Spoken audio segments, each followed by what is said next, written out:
উপস্বাস্থ্য কেন্দ্র, দোকানে table chair নিয়ে পরিষেবা দিচ্ছেন স্বাস্থ্যকর্মীরা। ছবি কাটোয়া 1 নম্বর ব্লকের 55 তলা উপস্বাস্থ্য কেন্দ্রে খোলা আকাশের নিচে ঘন্টার পর ঘন্টা দাঁড়িয়ে থাকতে হচ্ছে রোগীদের।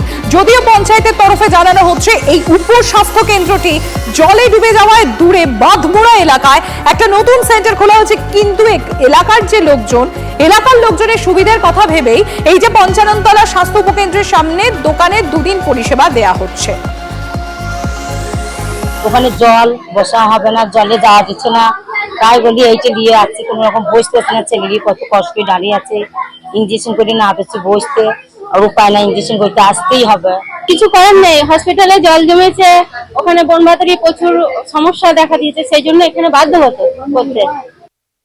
যেটা পুরোনো সাব সেন্টারের রুম যেটা আমাদের, সেখানে জল জমে আছে, সেই জন্য এটা পঞ্চায়েত থেকে ব্যবস্থা করে দেওয়া হয়েছে এই দোকানের একটা রুমে, যে এখানে লোকাল যারা পার্টি মেম্বার আছে তা সবাই মিলে একত্রিত হয়ে বা মেম্বার যারা আছেন সবাই মিলে এই জায়গাটাকে আমাদেরকে ঠিক করে দিয়েছেন।